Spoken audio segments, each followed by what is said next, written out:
Hello everyone, my name is Alex, and I'm a 16-year-old schoolgirl. But my life is not quite like the lives of other kids my age. I have experienced a lot at a young age, and it has made me grow up faster than I should have. Just a couple of years ago, life was great. I was enjoying my school days, making friends, and just being a carefree teenager. However, a tragic event occurred, and it completely changed the course of my life. Now I find myself in a constant battle, not just with the external challenges, but also with my own emotions. This experience has forced me to mature earlier than I ever thought I would. I have had to learn how to deal with difficult situations, supporting my family, and making tough decisions. It has been a steep learning curve, and I often wish I could go back and change a few things that happened in my past. One fine Saturday, my mom Julie and my dad Michael were sitting in the living room laughing and playing games. My parents were my best friends. You know, Michael, we have not had a proper family vacation in ages. You're right, Jules. Life has been so hectic lately. We need a break. I was scrolling through vacation photos on my phone. I chimed in. Hey, remember that amazing beach trip we took a few years ago? Why don't we do something like that again? Mom and Dad exchanged intrigued looks. A beach vacation does sound lovely, but maybe we should try something different this time. Like what, Julie? My eyes lit up with an adventurous idea. How about a road trip? We could explore new places, camp under the stars, and take in breathtaking scenery along the way. That sounds like so much fun. Is there any specific route in mind, Alex? I excitedly presented a map, tracing a route with my finger. We could start here, driving along the coast, visit those charming little towns, and end up at that beautiful national park. It's a perfect mix of adventure and relaxation. I like the way our daughter thinks. What do you say, Jules? I say it's settled. Let us plan a family road trip we will never forget. We huddled together on the couch, map and brochures in hand, eagerly discussing the details of our upcoming adventure. Thinking about spending a good time with family and trying new things made us feel happy and excited. Soon, we left for a dreamy road trip. Dad was driving and me and Mom was gossiping in the back seat. The car was packed with snacks, maps, and excitement. All right, you two, we are officially on vacation. Where should our first pit stop be? How about that little diner we passed a few miles back? They had the best pie the last time we were there.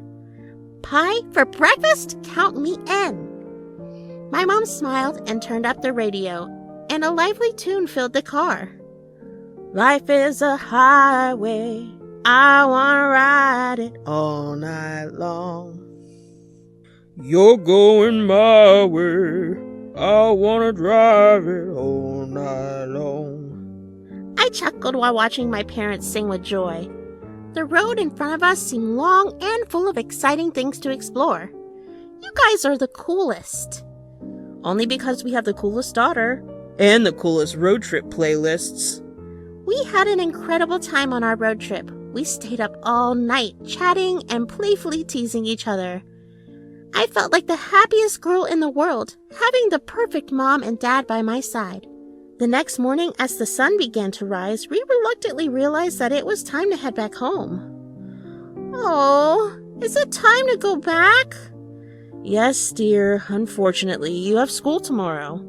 Can I please take the day off, Mom? No. Come on, Alex. We will plan another road trip soon. I know you enjoy these trips. Promise? Promise. We sadly started going back home. Dad was driving and we were talking and laughing as usual, but then something surprising suddenly showed up in the front of us. Dad quickly turned the steering wheel and the car went onto the side of the road. Michael, what happened? Are you okay? Alex, are you okay? Yes, Mom. I'm sorry. I think it was a cat. It's okay. Just be careful. Dad gently moved the car back onto the road. The road was almost empty, but suddenly a truck came from behind really fast and crashed into our car. It was a big crash, and before I could understand what was going on, there was screams and everything went dark. Mom? Dad? Alex, are you okay? Yes, I'm fine. Mom? Mom was not answering us. We got really worried and tried hard to wake her up. Dad and I called for help and quickly went to the hospital. The doctor started to help her right away. The hospital room felt very sad and tense. Dad was sitting next to Mom's bed looking worried and sad. There are machines around her beeping and making noise. I was standing close by. Michael, come closer. Dad moved closer to Julie. His face was full of sadness. Julie, I'm here. Say. Mom tried to speak, but it was hard for her. She looked into Dad's eyes. Promise me something. Of course, Julie, what is it? Mom reached out her trembling hand and Dad held it gently. Promise me, Michael, that you will find someone to love and care for Alex like I do. She needs a mother's love even after I'm gone. Tears started falling from Dad's eyes as he nodded. I promise, Julie, I will do anything I can to find the right person. Someone who will love Alex just like you do. I was unable to control my tears. I stepped closer. My voice was trembling. Mom, please don't leave us. I need you. She managed to smile a little. Her eyes were filled with love for her family. I will always love you, sweetheart. Both of you. The hospital room became very quiet, except for the machines beeping. Dad, Mom, and I shared one last tender moment as a family. We love you, Julie, always. Mom's eyes closed, and her breathing became faint. A few moments later, the beeping from the machines changed to a continuous sad sound. Dad and I hold each other tightly, both feeling the deep loss of our beloved wife and mother. We knew that keeping Mom's promise would be a way to honor her love and family. After a few months, our life came to normal, but without Mom. Nothing was the same. Dad was taking much care of me, and I had also become responsible. We became best friends. Dad used to tell me everything. One day, he came home from his office and called me excitedly. What is it, Dad? Today, I stood by the coffee machine, trying to wake up with a cup of coffee. Ella, a new employee, entered the break room. Is she cute? Yes. She just started this week. What else? As we chatted over coffee, a connection formed between us. We have so many common interests and a sense of humor. Aw, I want to meet her, Dad. Even though I want you to meet her, it will be too soon to invite her home. Do something, please. Okay, I will try. I was so excited to meet Dad's new friend. After a few days, Dad invited her home. I was so happy. I liked her in the first meeting. Then her visits started becoming frequent. The day our cozy living room was filled with laughter and warmth. Ella, now a close friend, sat on the couch, sharing stories and bonding with Dad and me. Ella, guess what? I found a baby bird in the backyard. No way, Alex. That's amazing. Can I see it? I eagerly ran off to get the rescued bird. Alex took a liking to you, Ella. I'm glad you came over today. I'm glad too, Michael. Your family is wonderful. As Ella and I spent time together, the bond between us grew stronger. Ella went to her home after dinner. I like her, Dad. And I know you also like her. Are you comfortable with her, Alex? Yes, Dad. Will you talk to her? Sure, dear. We invited Ella for dinner again. The three of us sat around the kitchen table having dinner together. Ella has become a regular guest at our home. Ella, my school is having a science fair and I need help with my project. Will you help me, pretty please? Of course, Alex. I would love to help you with your project. What is it about? Dinosaurs. Oh, I love dinosaurs. That sounds fun, you two. Teamwork. As we chatted and planned the science project, it was clear that we had become not just friends, but a little family of our own, united by care and mutual respect. Ella, there's something important I want to ask you. What is it, Michael? I was unable to contain my excitement any longer. I interrupted them as I spoke. Wait, let me go first! Both Dad and Ella turned their attention to me. I stood up with a determined and heartfelt look on my face. Ella, you have been a part of our lives for so long now, and I love you like family. I want you to be my mom officially. Tears filled Ella's eyes as she reached out to hug me. Alex, I love you like my own, and I would be honored to be your mom. My eyes shined with joy, but I had not finished yet. Dad, you should ask Ella the big question now. Ella, I have loved you from the moment we met, and I can't imagine my life without you. Will you marry me? Ella, tears of happiness in her eyes, nodded vigorously. Yes, Michael, 1,000 times yes. They shared a tender kiss, sealing their commitment to each other and me, creating a loving family filled with happiness and hope for the future. Ella and Dad got married, and now it was time to shift Ella with us. The living room was filled with anticipation as Dad and I awaited Ella's arrival. A bouquet sat on the coffee table. The front door opened, and Ella entered, wearing a radiant smile. Welcome home, Mrs. Anderson. Welcome home, Ella. Ella was greeted with hugs and laughter, her heart warmed by the genuine love of her new family. Thank you both. I'm so happy to be home.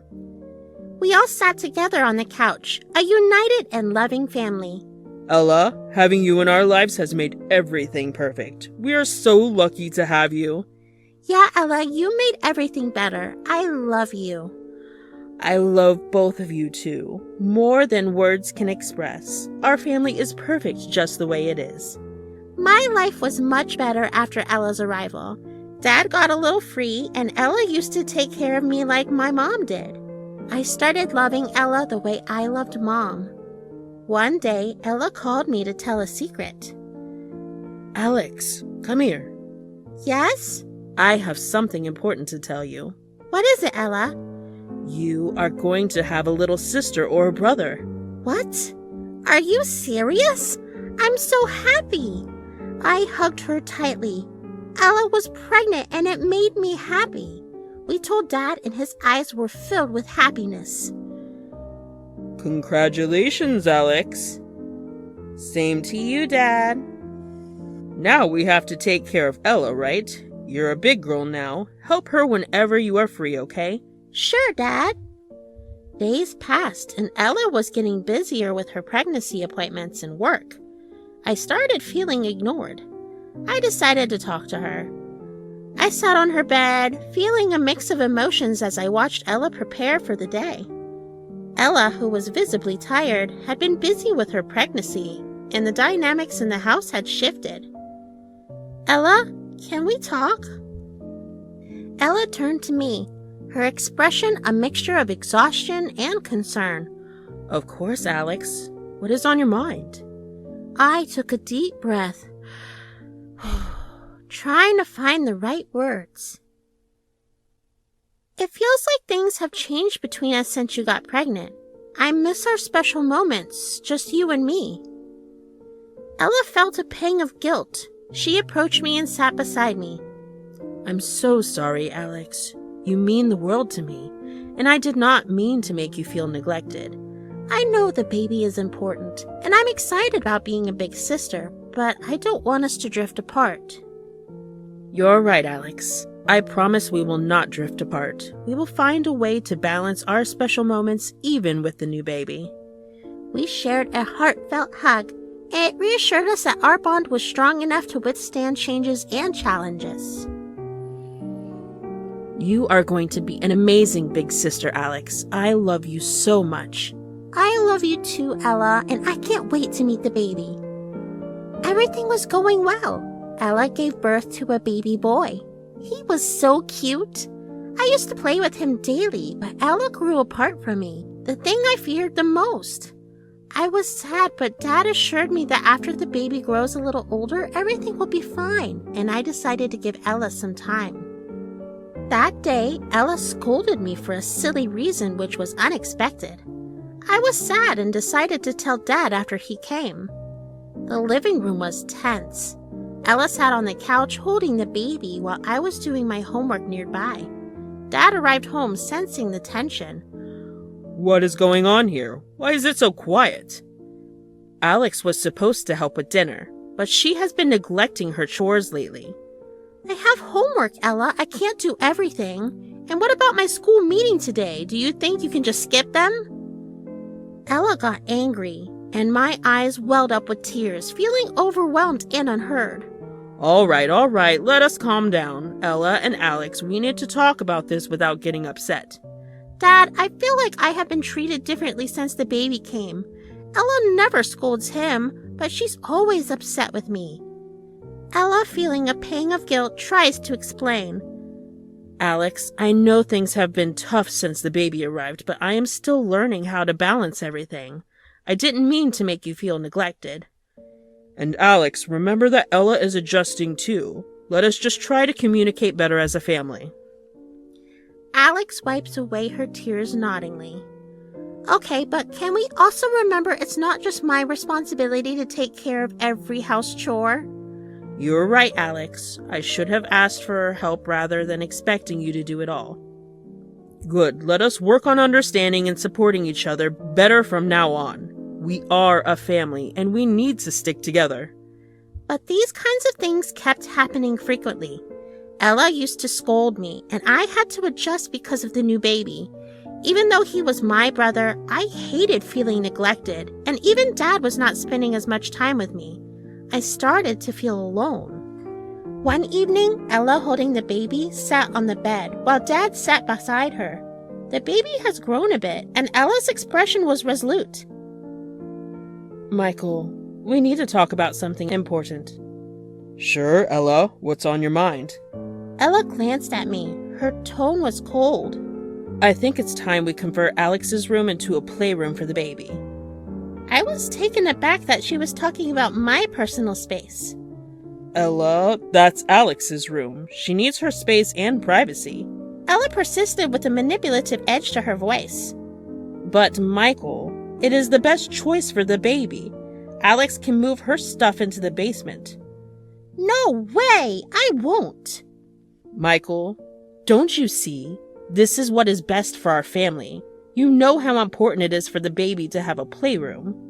I understand your point, but we should consider Alex's feelings too. It is her room. Michael, I just want what is best for our child. I thought you would be on the same page with me. I am, but... Then it's settled. We will convert Alex's room into a playroom. It is for the baby's sake. I looked at Dad. He got manipulated and was unable to oppose Ella. I had understood that there was no way he could support me. I tried to adjust the maximum, but this was getting a lot. I was not going to give up my room for sure. I decided to teach Ella a lesson. The next morning, when Dad went to the office, Ella came to my room and started knocking continuously until I opened the door. What is it? Alex, we need to talk. What is there to talk about, Ella? It's about your room. We need it for the playroom. You have to move to the basement. No way, Ella. This is my room. I'm not moving. You are being unreasonable, Alex. We need the space. I do not care, Ella. I'm not giving up my room. You need to understand, Alex. This is Michael's house. He loves me and my son, and he will do whatever it takes to make us comfortable. I don't believe you, Ella. He would not kick me out. You are pushing your luck, Alex. Michael will do whatever it takes to protect his family. Well, I'm not moving no matter what he says. Fine, Alex. You're making a big mistake. We will see how this plays out. Dad returned home in the evening and called me, his expression hinting that Ella might have complained about me. Dad, I'm not giving up my space. Please, Alex, try to adjust. You are a big girl now. Just move to the basement, or my husband might have to make some tough decisions. Stop it, Ella. Mind your words. This house does not belong to your hubby. This is my mom's house, and after she is gone, it belongs to me. Ella seemed confused and turned to Dad, seeking some support. Michael, can you believe the nonsense she's talking about? Let us discuss removing her from the house. In a moment of anger, Ella grabbed my elbow and tried to push me, but I stood my ground. Enough, Ella! Do you want to see the proof? The tension in the room was thick, and it was clear that the confrontation was far from over. I grabbed my mom's documents from inside and handed them to her. Look with your own eyes. This house is mine now, and if I want, I can throw you out of the house right now. Oh, is that so? Ella rushed to tear the documents, but suddenly Dad started screaming in anger. Enough, you both! Ella, I have never expected this from you. Alex is my daughter, and you're telling me to throw her out of the house? Ella, realizing that her manipulation had backfired, attempted to backtrack. Michael, I didn't mean it like that. I was just trying to make her understand. Ella, you don't understand the bond between Alex and me. We have been through so much together, and I will always stand by her. I could see the realization dawning on Ella that her plan had failed. She tried to salvage the situation. Michael, I'm sorry. I didn't mean to cause trouble. It's just that I thought... No, Ella. It is not how we handle things in this family. We don't turn our backs on each other. You are the most fake and manipulative woman I have ever seen. Just get out of here. Michael, can't we find a compromise here? I think it's best we take some time to reflect on our actions, Ella. With that, Dad escorted Ella to the door. You need to leave for a while. We will talk about this later. As the door closed behind Ella, I could not help but feel relieved. It was a stark reminder of the strength of the bond between Dad and me. I'm sorry for everything, Alex. You had to suffer because of me. Dad, will you bring her back? Not until she's ready to become your real mom. I hugged Dad tightly and we sat on the sofa, processing all the events that had just happened throughout the day and missing my mom, Julie.